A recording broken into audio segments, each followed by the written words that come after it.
Hi, matey. This is Buccaneer Burrows, and this is episode 104. Are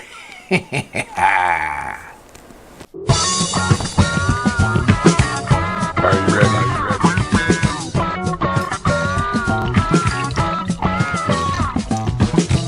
Are you ready? Tell me you're ready. Well, what can I say? It's Halloween, and no, I'm not going to talk like this the whole time because that'd just be hard on the throat, and then, quite frankly, it'd probably be annoying. But anyway, of course, it is Halloween week, and we are so excited. We've got lots to share with you.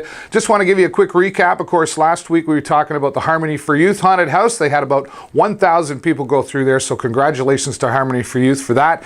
And last week, Cara Herbstreit was here on the show talking to us about her 18th year of having a haunted house at her home with her family and friends. 388 Divine Street is the address. They invite you to join them on Halloween night, starting about 6 o'clock till about 10:30. Admission is free. You just got to be willing to get spooked and scared, all right? They put a lot of work into that. Once again, 388 Divine Street for that.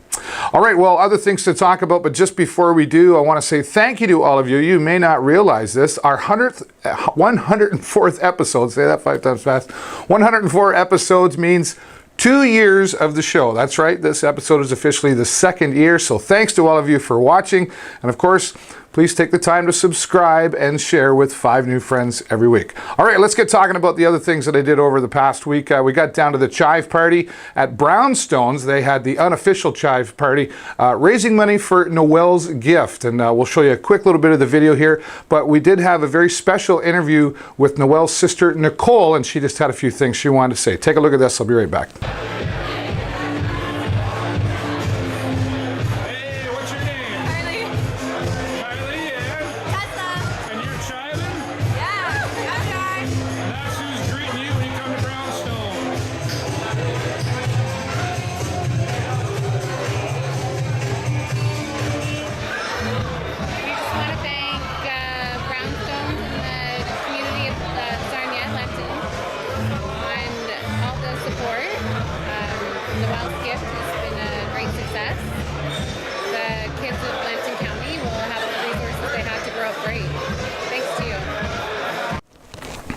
All right, well, great times down at Brownstones. As always, good times down at Brownstones for their chive party and for a great cause. They raised $3,000 to go towards Noelle's gift. I want to say thank you to Nicole for taking a moment to talk to us there.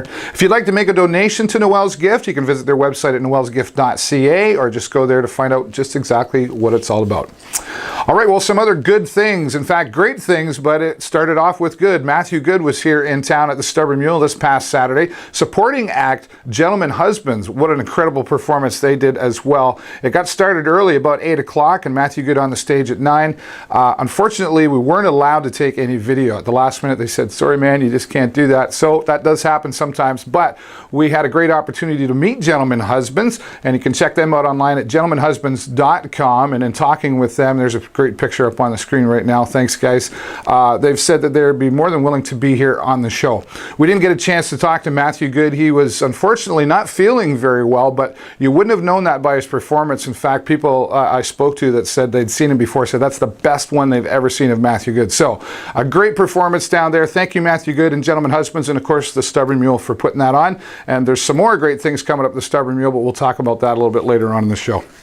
All right, right now we're going to take it to the music scene. And this week on the music scene, Skinny Molly is who we're going to talk about. In fact, Lucas Bradshaw, the bass player from Skinny Molly, joined us here on the show via Skype and had lots to talk about what's going on. Now, who is Skinny Molly? Well, you've got some members from Leonard Skinner in there and Molly Hatchet and Blackfoot, and together they are Skinny Molly. So let's take it to that interview right now. Here is Lucas Bradshaw right here on the show. Well, this week on the show, as always, I get excited about talking to people around the world. Of course, the music scene, all different sorts of genres. And this week, very flattered and very honored, we've got a special guest here with us. Skinny Molly is the name of the band, and he is the bass player for Skinny Molly. This is Lucas Bradshaw. Lucas, thanks for joining us today. Glad to be here, David. You are in Nashville, Tennessee right now, is that correct? Sure am. I sure am. We are currently in Nashville right now, just at the house hanging out, and yeah, just chilling. That's awesome. Well, Skinny Molly, quite a. Although it doesn't seem like that long ago, although 2004 is when the band got started, but you guys have really accomplished quite a bit in a short time. The beginning of Skinny Molly, right off to Europe in the beginning. Is that correct? Yeah, the band was sort of created between Mike Estes from Leonard Skinner and Dave Lubeck at the time of Molly Hatchet. And they went over to kind of do a one-off tour just to have fun, and it was such a great response that I guess they just kept on going. It's about 3 years later that I joined the band, and of course Dave went back to Molly Hatchet, and we've just been, carrying on, playing wherever they'll hear us. So we get a chance to do a lot of cool stuff all over the world, really. But yeah, we get to go to, play in clubs, to theaters, to bike festivals, to some, the biggest international festivals there are. That's awesome. Now, you and I were talking a little bit before we started this interview. You talk about the guys from Molly Hatchet and Leonard Skinner, and there's some other guys in there from Blackfoot.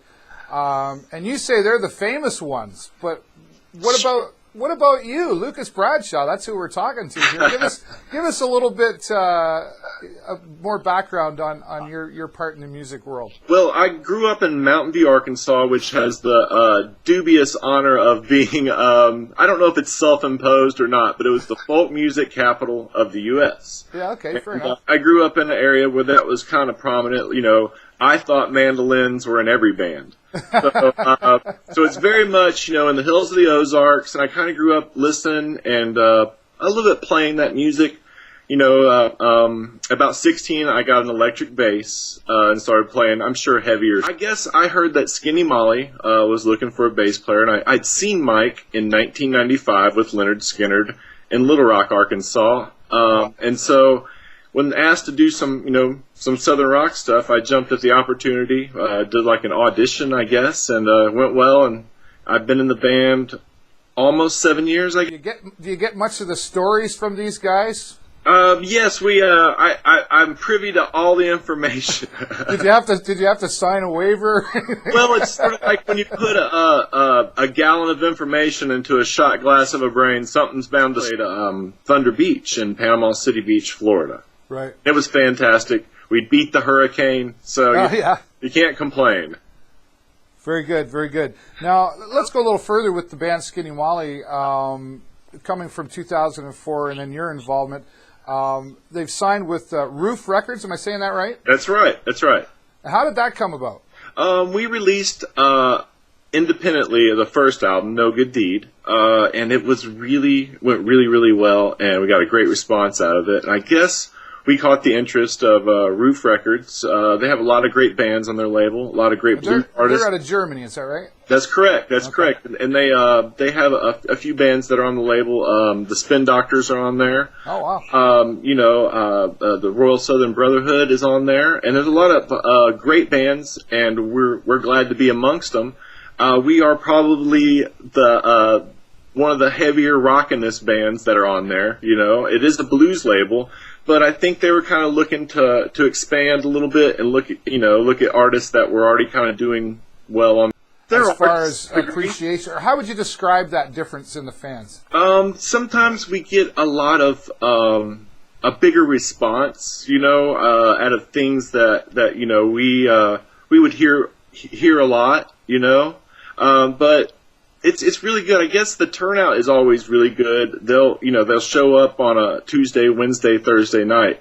Right. Just because, here it is at Skinny Molly. We have a great fan base that we see a lot of the same people. Like if we're in London, we'll see certain people. And it's great to see, the same, but they're always bringing friends, and we're always kind of, it's always growing, even in troubled times, a recession, depression, whatever. they will plunk down their pounds and come out and see us, and that's something that we are, very honored, and you got to love it. We have great fans that are always there, no matter in the hard times or any plans you can share with it that would be sort of in the next chapter? Right. We've cut 5 songs for the new album. Or CD, or whatever they're calling it. Yeah. But we got 5 of them. They're really, really good. I'm really happy. Mike Estes, he writes all the stuff, and we just go in there and try to envision it as best as we can, as close as we can to what he's kind of hearing. And so we've been working on it. So we got the 5 songs down, and then we were starting to run out of time for it. We had a bunch of shows in the U.S. and Ohio, Georgia, and of course, we'd love to come up and see y'all maybe in the summer. Okay, well, we'll try to work something out there. Thanks for joining us, Lucas, once again. And no slowing down with Skinny Molly for sure. So thanks for sharing, and all the best of success to you and Skinny Molly. Thanks a lot, David. I appreciate it. Once again, ladies and gentlemen, joining us this week on the show, we were very excited to have bass player from Skinny Molly, Lucas Bradshaw. Now, we want you to check out some of their music videos. You'll see an annotation on your screen. Click on that, and be sure to check out their music, and then come back here to watch some more exclusive footage right here on the show. Once again, Lucas Bradshaw, thank you so much. Thank you.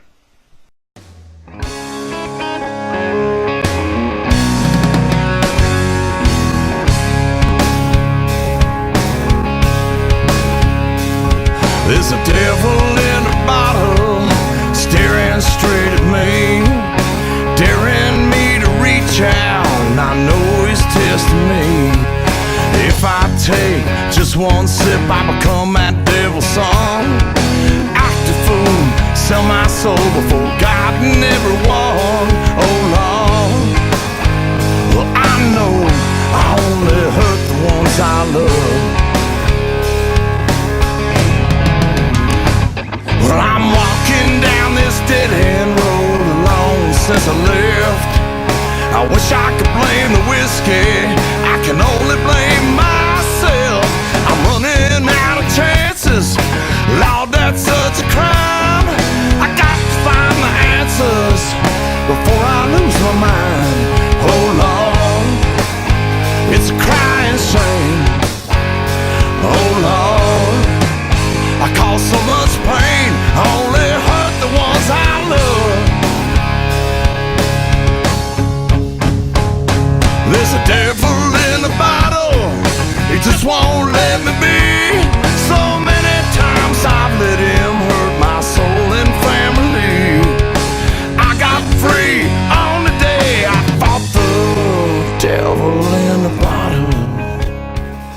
All right, good times talking to Lucas Bradshaw there from Skinny Molly. Thanks, Lucas, for your time here on the show. In fact, they're over in Europe on their tour right now. When we did that interview, it was a couple of weeks ago, so we'll be following up with them to see how they're doing. If you want to see the full interview that I did with Lucas, visit our good friend Rick Perry, or better known as Bounce the Cat, the #1 indie guy in the world as far as I'm concerned. You can check him out online at bouncethecat.net, or even better, he likes you to go to his Facebook page, Bounce the Cat. Thanks again, Rick, for setting that up, and all the best to Skinny Molly, and be sure to check out their website, once again, skinnymollyrocks.com. All right, well, some other things happening here in the community we want to share with you. Of course, that spooky time of year. Our friend Tony Frangus, independent filmmaker, or you might know him better as one of the on-air personalities at the Fox FM and also K106.3. He released this movie back in 2007, and a lot of controversy about whether this is real or not. And I actually asked Tony that question. We had an interview with him about Ghosts of Sarnia. They're going to be showing it again at the Sarnia Public Library on Devil's Night. So if you're watching this Thursday, Friday, well, you're too late, but we'll show you how you can download a copy of Ghosts of Sarnia. But let's take it right down to our friend Tony Frangus, and we're going to ask him the question, is this real? Take a look at this, and I'll be back.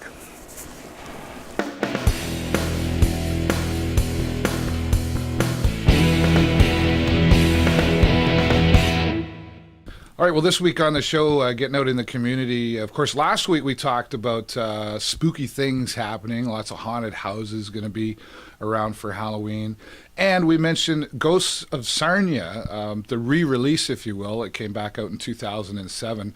And now another ghostly screening, and independent filmmaker and local on-air personality from Blackburn Radio, Tony Frangus. Hello. What's going on, man? You're getting excited about the big show coming up? Well, yeah, exactly. I mean, it's a show that I did back in 2007. Made the film then, originally, me and a few other fellas, and we just decided, you know what, we're getting close to Halloween. Why not put it out one last time anyway, and give a whole new generation of people a chance to watch it, I guess. Yeah, well, I think it's a great idea, and I've never seen it. I've only seen the trailer, so I'm looking forward to seeing it. Now, I kind of question the whole ghost thing, I think, as most people do. Yep. And I'm sure, especially back in 2007, there was a lot of controversy about this movie.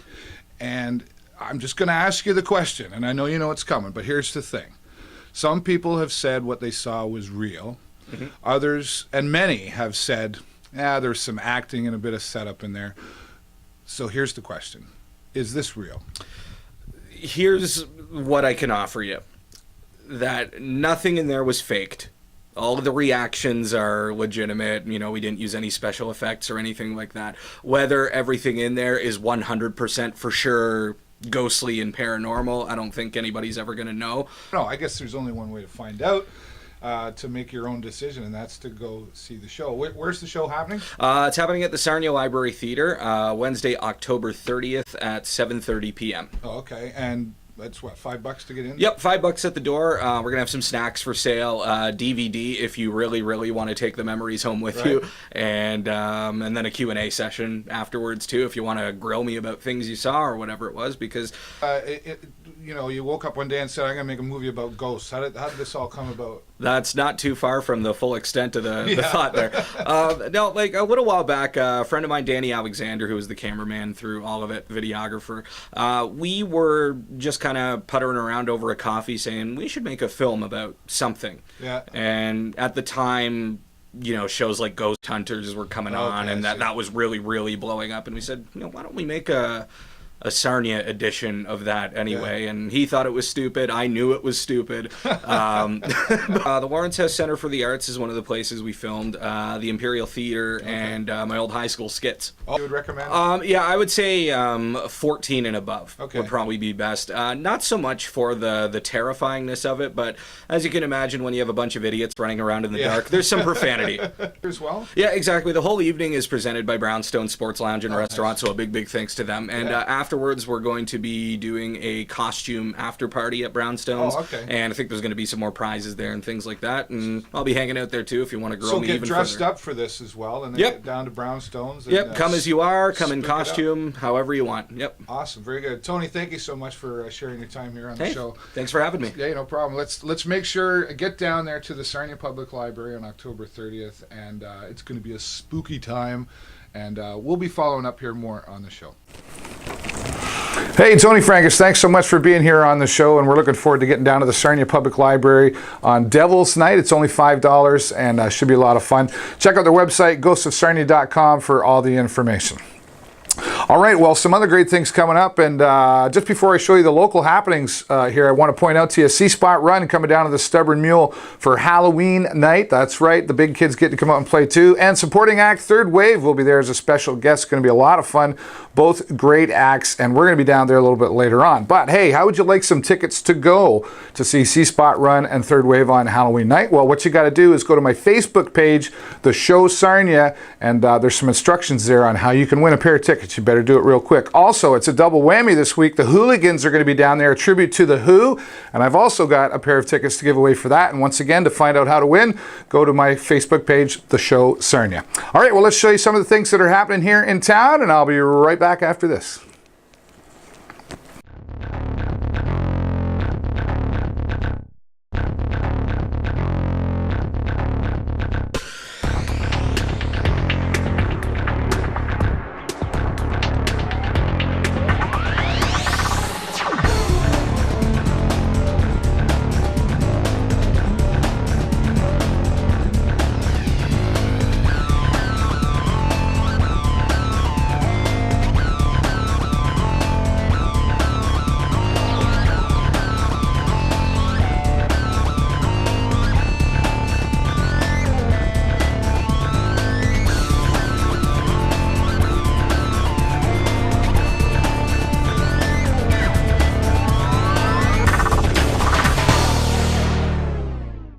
All right, well, lots of great things happening around the city, of course, you saw there. If you want to find out more details, visit our friends Cheeky Monkey at cheekymonkeysarnia.ca or our friend Michelle at sarniarocks.com. Just want to let you know as well, too, that I'm also doing some writing for a local online news source called lambtonshield.com. So check that out as well for lots of local news, sports, and entertainment as well. So lots of places to go find out what's happening around town. If you want to be here on the show, or you know somebody who should be on the show, or you just want to send me feedback about the show, send me an email to the show at davidburrows.ws. That's all the time I've got for you this week. Have a great week and an even better weekend, and be safe out there for Halloween, okay? Remember, the kids are all running around and trying to have some fun. We'll see you next time right here on the show. Bye for now.